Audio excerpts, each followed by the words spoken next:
loro kaya ngono tepuk tangan luar biasa lho. Nggih. Niki teng YouTube penontonnya pun jutaan, Pak. Wingi tumut kula teng Ngawi niku sing nyuwawer niku enten lek entuk 2,5 juta bocah niki nggih. Kira-kira ning kene entuk pira ki engko bakal ya nggih. Nggih. Nggih. Ya Nduk, bacaan Nduk. Oh, tani disambi apa? Mlitur. Oh, mlitur. Mlitur sampean? Boten. Oh, lah mlitur napa? Lemari kayu napa-napa saged. Oh, ngoten nggih. Griya men diplitur napa dereng? Griya kula Nggih. dereng malah dipangan rayap omah kula niku nggih. Hubungi kula mawon. Iya. Siap ya Nduk ya Pak. Kaya iso promosine bapake tukang plitur ngono. Nah, kira-kira nek kula ngantek menggah-menggah ngeten iki pinten? 20. Ya Allah, tegel tenane Pak Bu. Jenengan Bih, cuwete lho dalange janan yo. Lah kowe menggah-menggah ijen lek menggah-menggah golek kanca. Lho. Kuwi sing piye maksude, Pak? Ora tegese joget bareng karo sapa ngono karo aku apa piye ngono aku ya gelem ngenehi ora. Oh. Nggih, dadi engko rampung ki menggah-menggah bareng ngono. Oh, jenengan nggih jaran. Jenengan dados jaran ngoten. Oh, aku jaran lanang kowe jaran wedok ngono. Oh, gitu. Besok-besok begitu ya, Pak? Tenan lho, Pak. Aku kang setya satu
nuwun. Ya.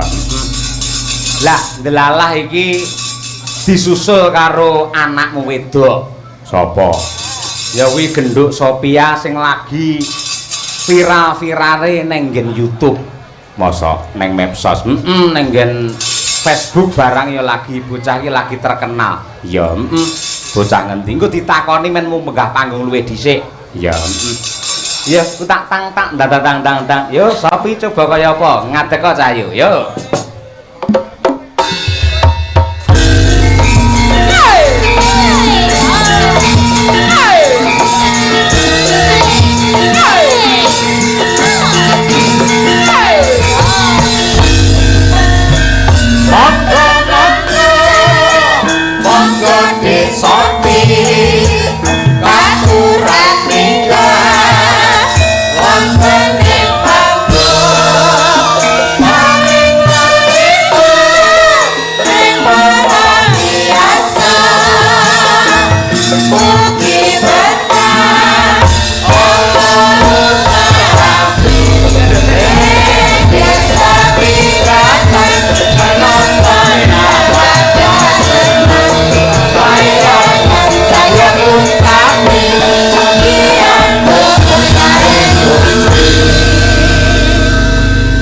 Lagi cah semene wis ngerti tata krama, ngerti karo etika.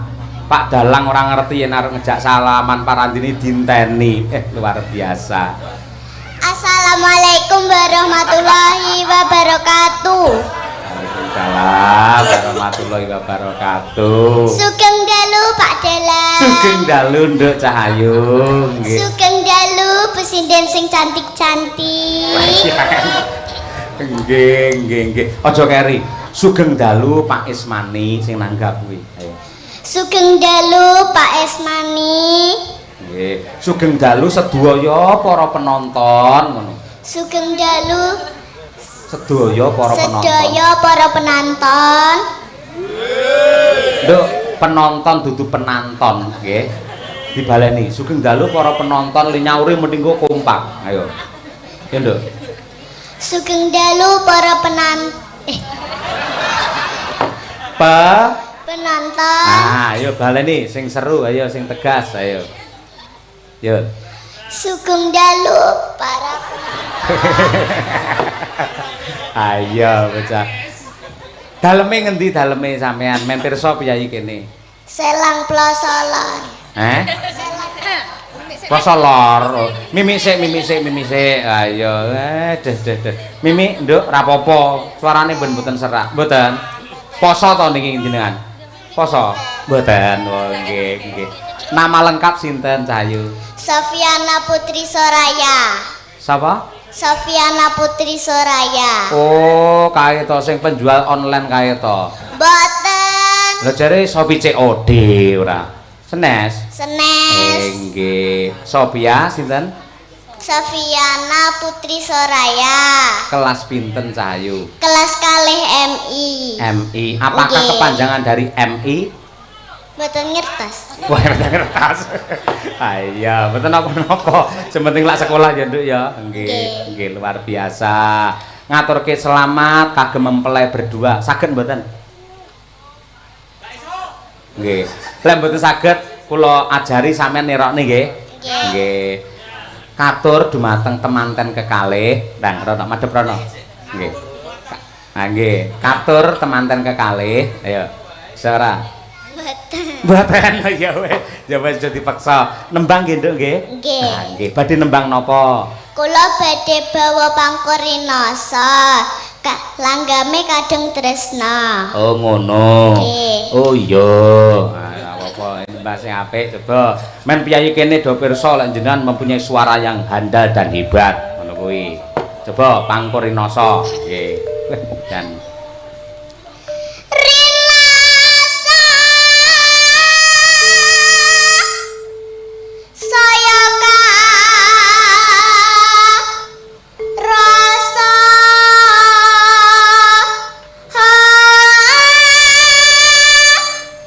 kelas loro kaya ngono tepuk tangan luar biasa nggih.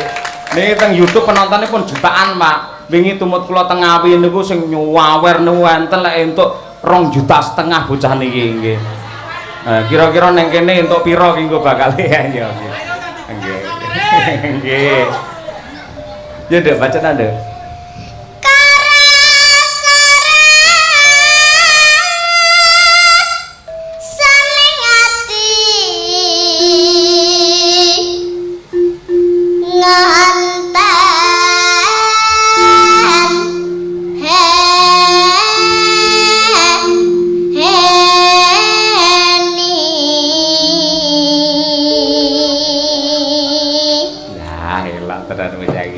Terus deh.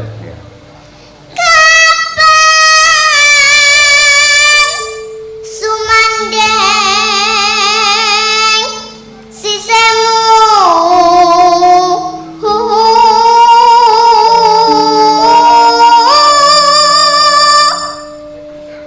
Terus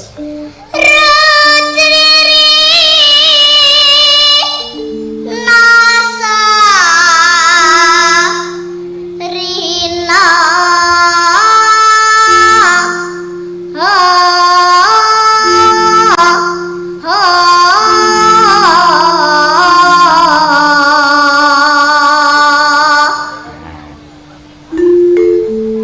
yen wis rina enggal ratri kangka dulu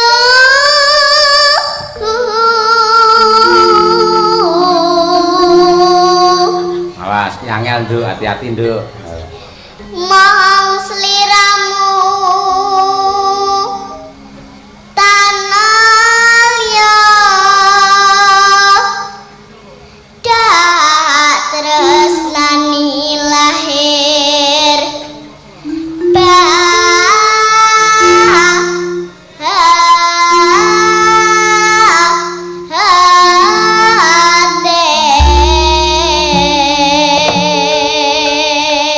Luar biasa, para lenggan nyuwun tepuk tangan untuk Sopi elok temenanan suarane jos. Nggih.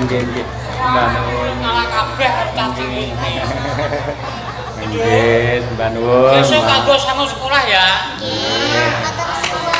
Mbak Nuwun Bapak katresnanipun lagi bawa wis masuk pira kuwi Nduk?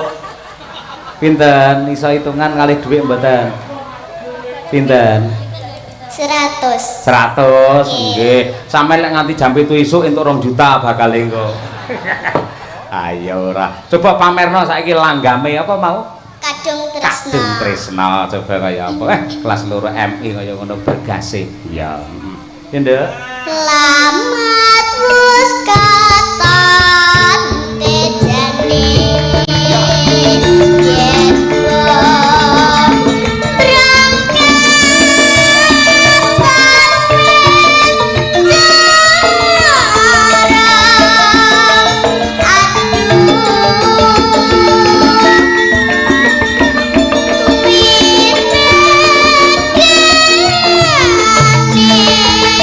Sina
pinter karo laras ya pleng karo tempo karo irama ya wis ngerti nduk gap ibumu sinden to ibumu Mboten.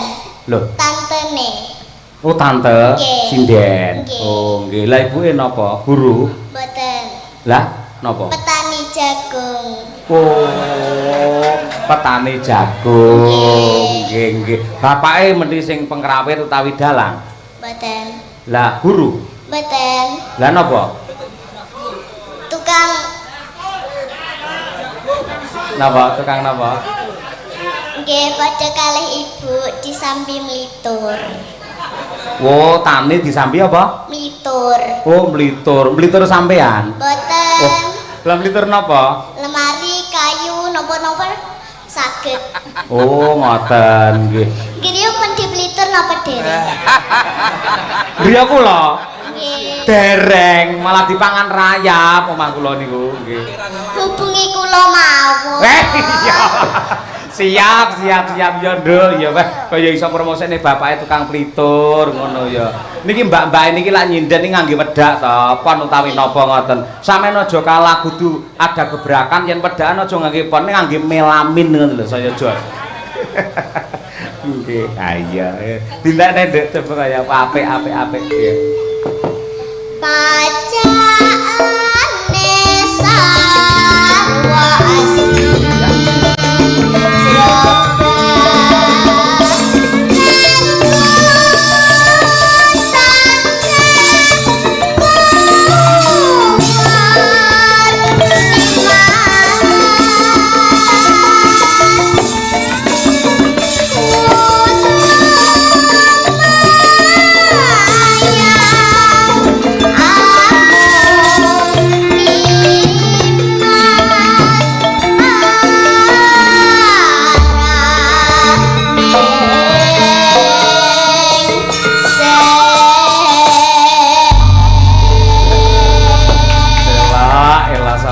Sapi luar biasa jan mongko lagi kelas loro SD lho Nduk ayo tek beda karo tanggaku kae lagi lulus SMP wis nyinden malah meteng Mak kuwi salah pergaulan nek kaya ngono kuwi Nduk sebabe apa sampean kok seneng nyinden sebabe apa Kula pengen nguri-nguri kabudayaan Jawi. Wah, jos tenan iki. Elak. Semono ngerti nguri-uri. Sing nguri-nguri sampean, sing urip-urip Pak Ismani. Sampeyan nembang apik kaya apa, Pak Dalang ndalang apik kaya apa. Yen ora ditanggap merongos ya. Dadi penting sing nanggap kuwi ya, Nduk ya. Nah, iya. Iki mau pamane sampean iki nembang karo egolan ngoten nggih saged. Karo joget ngoten saged nggih? Saged. Ah iya. Kira-kira pamane sing tembang iso dijogeti napa jenengan? Kelinci ucul mawon. Oh, kelinci ucul. Nggih. Oh, nggih. Dibawani. Nggih. Ora apa-apa. Nggih. Nggih, matur karo Mas Penggender iki. Ayo ndang piye nek matur? Om, ngono ya ndang. Nggih. Kula nyuwun dipun tintingi ngene. Om kula nyuwun diting-tingi. Ah iya, matur nuwun. Ihi ngono ta. Ndang iso ora ngurawani dudu sopi. Ayo, matur nuwun. Ihi ngono. Matur nuwun. Ihi. Aja guyu sik. Ayo lek wani tak tambahi 100. Ayo nggih. Sak ihi 100 ora. Ayo ndang. Matur nuwun ndang. Matur nuwun ihi. Ya, isin dek ngene isin. Nyanya 100 ke Padalang iki lagi DP urung liyane engko. Ayo nggih. Lah mu nyaut kok ya cepet men ora. Ya Dek. Matur suwun. Nggih, kuwi ganggu le nembang apa ora? Duwite ganggu mboten? Mboten. Mboten? Oh iya wes. Jariku tak gawane entuk ora tak gawane? Mboten. Mboten. Oh iya, heeh. Kowe lek gegem kuwenceng kaya ngono wis. Ah yes ben nggih. Coba bawane kaya apa? Kelinci ucul.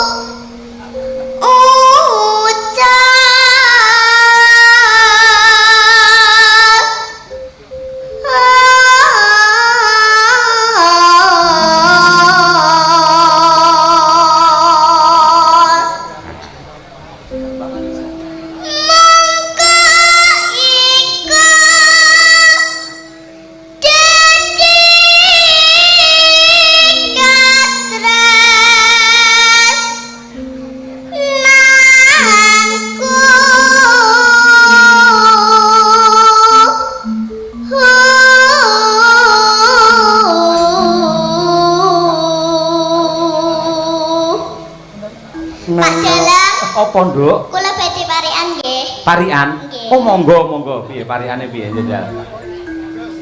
Mangan telo, Mangan tela, heeh. ngombe wedang kopi. Heeh. Bapak Cahyo ramah sekali. Iya. Matur nuwun, Nduk. Nyo, tambahi 100 kas, nyo. Wis. Matur suwun. Mergo apa iki sindenku dhewe ora tau ngelem karo aku. Sampeyan bocah cilik gelem ngelem terus lahir batin ayo. Pak, Apa? ramah napa ganteng? Ramah napa ganteng? Ya sing iso mangsuli sampeyan, padahal ramah apa ganteng. Ayo. Ramah karo ganteng mawon. Oh, tambahi 100 neh. Ya. Matur suwun. Nggih, wis. Iki lagi nek critane dalang sida ludes ya iki. Ayo. Parian ora sah, ora kowe ora lahir batin le parian kok. Kete ngelem bagus batine kaya wedhus mending ngono wae. Ayo, apik sok ayo. Ngalor ngidul.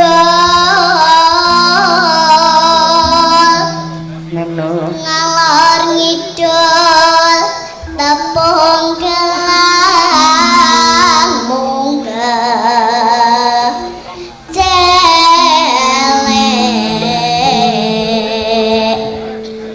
Neno. Sae bebungah rasaku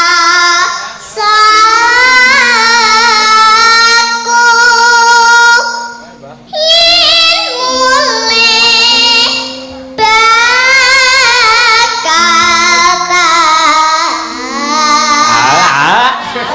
Matur nuwun.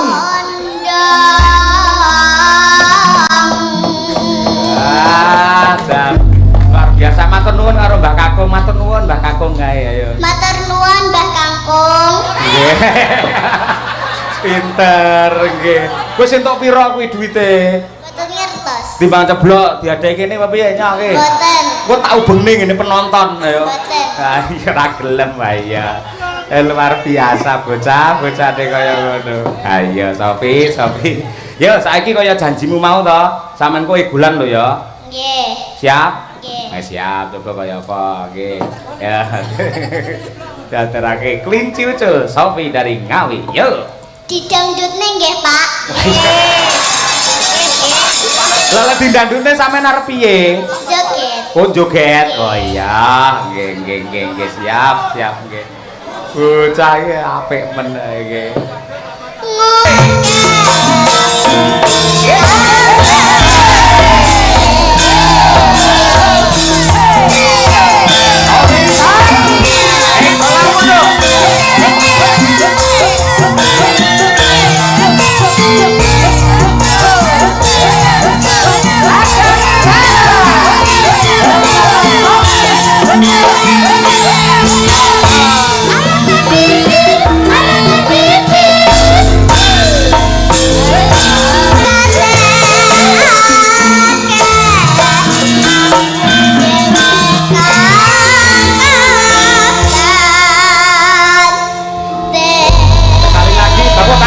Sofi luar Matur biasa. sembah nuwun.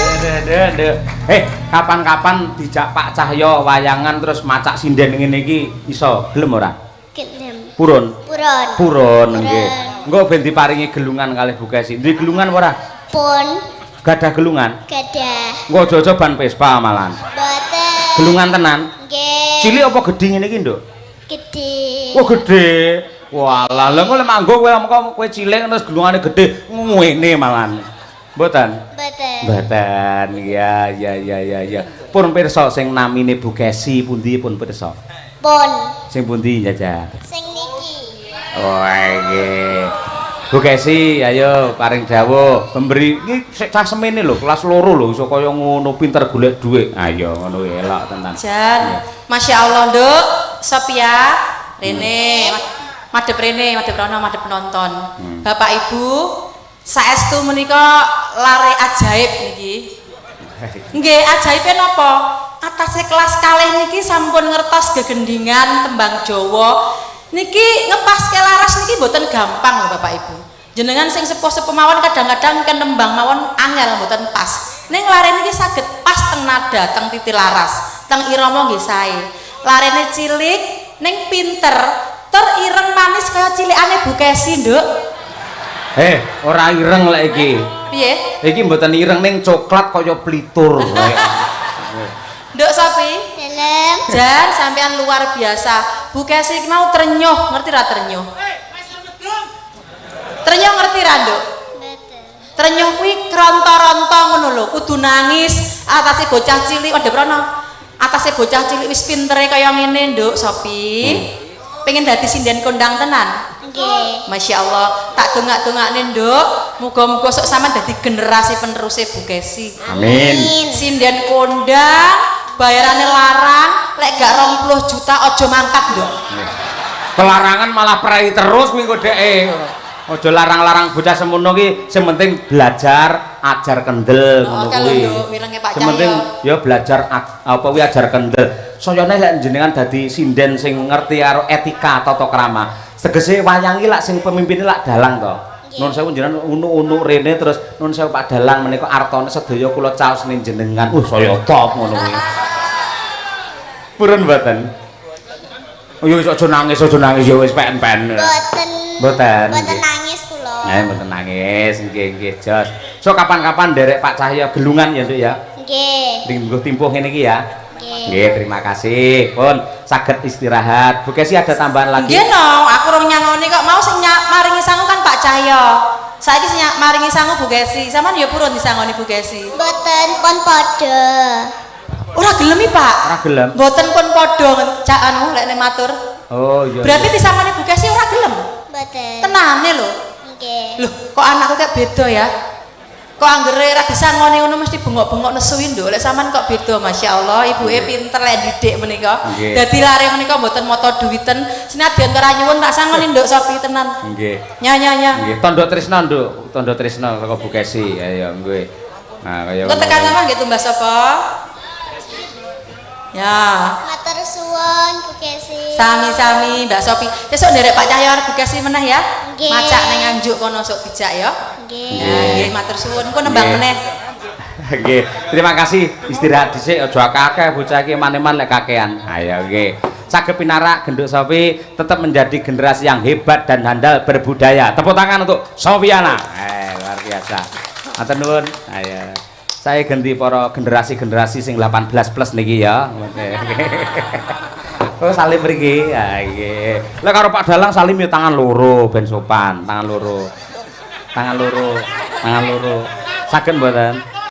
Niki dikekene ora tak jupuk mriki. Nggih. Aja-aja ku ya copetku ya ana aja ngene. Kriki dekek ngriki. Niki nah ya salaman karo Pak Dalang. Iya nggih. Wah wedile tak jupuk didek dek. Duite didek. Oh iya terima kasih ya karo kuwi budhe-budhe kuwi. Ayo nggih. Ayo karo Mbah Putri. Nah kuwi Terima kasih Sofi memang luar biasa. Ya nggih. Matur sembah nuwun iki akeh nawala, Mak. Ya iki diaturake siji-siji nggih. Sugeng dalu Mas Cahyo, kula fan berat panjenengan. Nggih sembah nuwun. Nyuwun lelagon utawi gending ninggal katresnan ingkang nembang Mbak Winong Nawangsih, lali janjine ingkang nembang Mbak Birgita. Nggih. Kagem sedaya para pamirsa masyarakat Rejomulya. Suwun Mas Cahyo kula Pak Bugang saking RT 3. Wah ya, ugi menika saking Mbahe Manten nggih. Mbah Suratmi ngersakake lagu aja dibanding-bandingne. Wah iya. Ya engko diaturake siap. Isih ana Mak, isih. Njaluk, wah njaluk neng dalang njaluk iki ya. Njaluk lagu Mister Mendem, wah nggih, nggih. Saking Punakawan Pusing, wah nggih. Ya diaturake siji-siji luwih dhisik. Apa sih iki? Yo lali janjine Mbak Birgita Ayu coba kaya apa men jumeneng. Ayo. Ayo diaturake coba cublak-cublak suweng nggih hormat karo Mbak Birgita. Yuk.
Ayu Setiani Haryanto sarjana seni saka Kediri. Ayo nggih.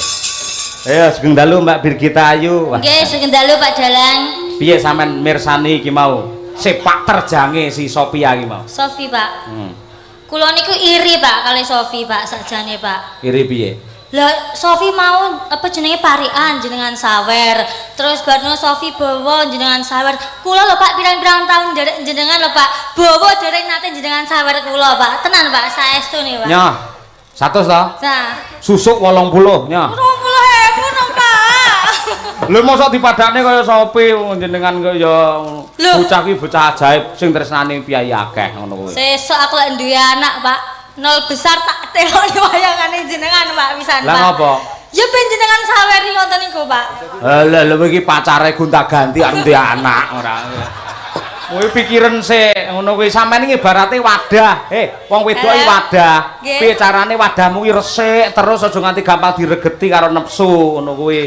Lek diregeti dadi anak kok angel ditata angel diatur. Saya to Pak, kula niku nggih gumun Pak, kok sampai sakniki niku umur kula niku 24. Berarti nek biasane wanita umur rata-rata menikah nek 24, 25 dan seterusnya nggih to Pak. Ah, terus dan lain-lain. Nih lho. Lah ya aku gak narabi-rabi ki nyapa ngono lho Pak. Gumun aku iki. Iya. Pak. Kowe iki lek ngedol iki kelarangan. Lah kok kedidol lho. Loh, jenenge wong rabi iki ngedol mergo mesti ngangge mas kawin seperangkat alat salat. Tukune ngangge agama iki ngono kuwi. Oh iya Pak, lah aku syaratnya aku sing duwe sawah akeh Pak ngene Pak. Jo layak lah narabi-rabi. Wah, lah kuwi urung-urung wis matre kaya ngono kok ya nggih. Pak, apa? Kira-kira Pak Ismani duwe joko ora Pak? Pak Ismani kira-kira tasih duwe joko. Pak Ismani iki putrane loro. Sing dinikahke sing nomor 1, sing kedua ki ya TNI. Nah, Angkatan Laut. Cowok Pak. Cowok. Cowok. Tenanan? Heeh. Kok jenengan ngertos? Lah aku wis gejagungan karo panjenengane ya ngerti. Ning Pak Ismani paring dawuh mugi-mugi anak kula nomor kalih kantuk jodoh nggih Pak Dalang ampun ngantos kados sinden ngono. Lho. Mergo si jenis sinden iki gegasah ati. Lah kok iso gegasah hati menyakiti hati ki nyapa? Lah kowe engko terus nembang ngene pamane duet karo sapa rangkul-rangkulan mesra kaya ngene wong lanang iki atine lara ngono kuwi. Ya tidak bisa Pak jenenge sinden penyanyi ngoten niku di atas panggung niku plat kuning nggih to Pak Bu nggih. Berarti niku tugasnya menghibur ya harus selos. Nek jenenge Pak Ismani lah ya berhak menentukan mantune sapa. Oh iya Pak. Oh iya. Wis Pak, kula nek dados mantune jenengan kula prai nyinden Pak, tenan Pak. Apa prai apa? Prai nyinden. Ya wis engko nderek karo Pak Ismani geblok pisane Pakmu. Didongakne mempelai berdua piye, Bir?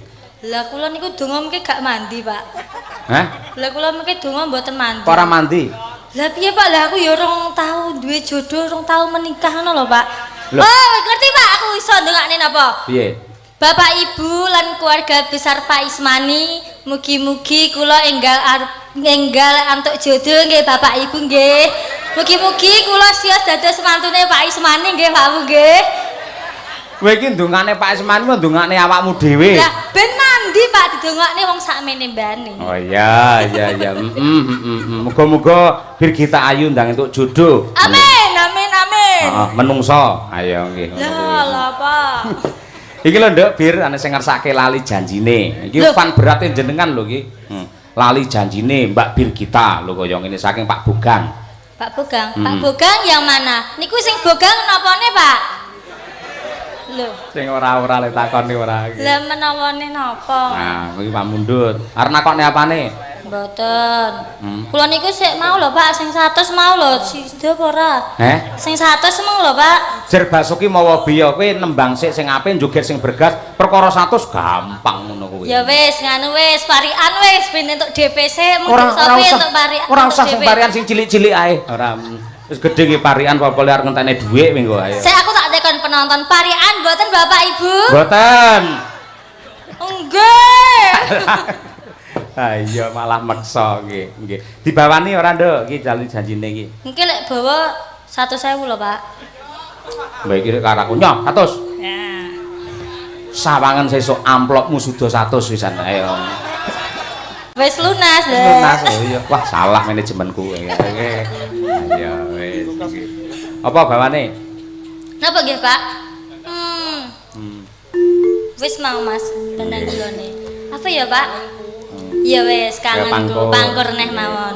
Ning sing kok beda ora apa-apa. Oke, Pak. Kangenku tanpa upama mung sliramu kang dadi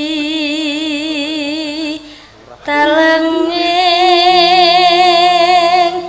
hati.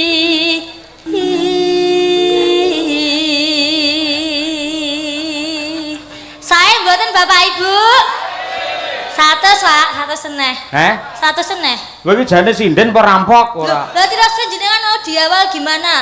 Nyanyi dulu baru disawer. Oh. Iya, anu lek aku nyawer nyun sewu. Kene wis entek mergo wis takene Sopi kabeh pisan. Ya wis Pak, tak nyuwun calon mertuaku aja, Pak. Sapa? Pak Ismani. Aja ngisi-ngisini ora. Loh, Lah nyuwun Pak Ismani rumangsamu, lek arep njaluk aku jalukno pisan ngono. wow. Wong edan malah ora. Was lawas sanggonku nunggu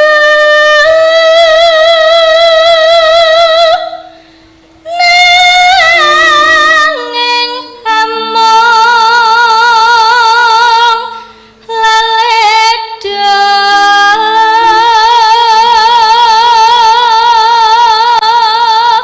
Nano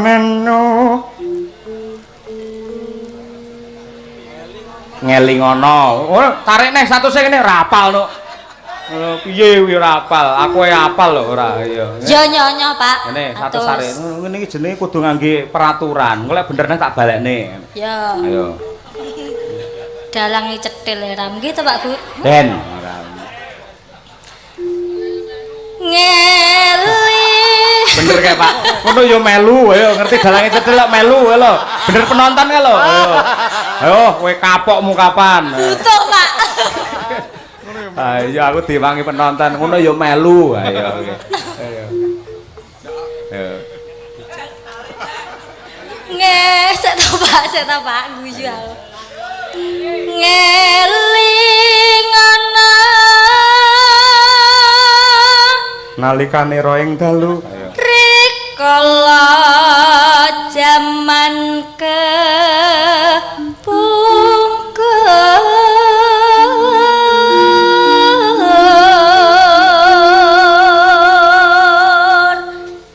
sliramu nate ngendika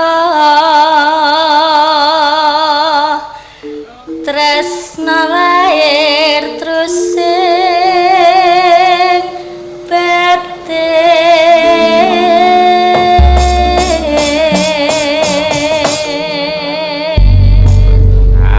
Jos, entak balekne neh nyo. Ora. Lho, kudune 2 kali lipat, Pak. Kowe iki jane sinden apa rentenir iso 2 kali lipat ora nggih.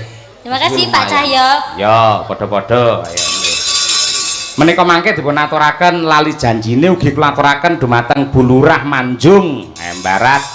Ugi dumateng Pak Manto garapanipun Bu Lurah menika kepareng monitor sugeng laras Pak Manto mugi-mugi saged dados panglipur penggalih. Ya. Yo diaturake lali janjine bir kita ayu. Yo.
Mbak Birgita Ayu ya.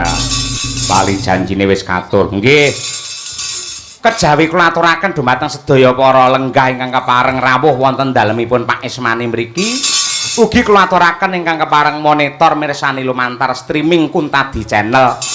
Wabil khusus dumateng panjenenganipun pepunden kula senior dalang saking Boyolali.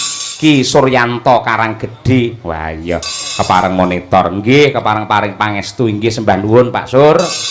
Menika ingkang putra teng mriki katrem jenjem permanem. Ha iya. Senengane nggugahi kancane nggih. Ha iya nggih. Ha selok temenanan. Heeh.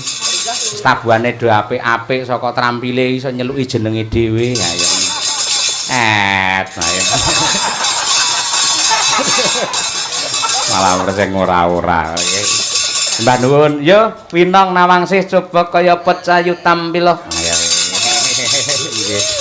Jaranan, Pak. Oke, ya jaranan nggih. Ya men jumeneng, Mbak. Winong Nawangsih coba kaya apa. Arum Bali, yo diaturake. Yuk.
Nduk Winong Nawangsih ana sing gandrung karo jenengan Nadianto wis kerep banget sampean nembangke ninggal katresnan ning gandeng iki pamundhut mula ya dipinangkani ya nak ya. Nggih, Pak.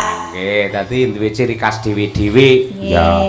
Yen Winong ya ninggal katresnan ngono kuwi. Ngono kuwi kaya Nduk Sofia kuwi ya watone engko saya sregep le belajar ndelalah diupload ning Kuntadi Channel bareng karo Madangkara insyaallah bakal dadi waranggana sing kondang hebat. Ha iya ngono kuwi. Heeh, nggih. Nggih, Pak. Nggih. Ini dibawani apa ndak? Nggih. Langsung ya, Nduk ya. Oh iya, boleh banget. Aku wis ora sabar pengen ngerti lemu jaran. Ayo nggih. Iya, nggih Pak, siap-siap. Ngono kuwi. Sing pertama dindangdutne, yang kedua mengko dijarangke. Sing pol ya, sing apik ya. Sing semangat ya. Siap. Oh, iya. Semangat Pak saya hari ini. Lah iya, heeh. Anggere ling nglukis lambe iki bener dek semangat. Iya, bener. Dilukis. Semangat saya. Iya. Nah, dikempuli. Ngelukis sih kayak sing ngempu. Lah iya dikempuli ya kowe. Iya. Iya. Ninggal katresnan tanpa beda tresnane Bapak Ismani dumateng para warga masyarakat aja nganti ketinggalan katresnan mau. Iya. Maka diaturake Madangkara berpacu dalam melodi Winong Nawangsih. Yo.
Waduh, tenanan nanti kempringet nganti menggeh-menggeh. Ayo nggih.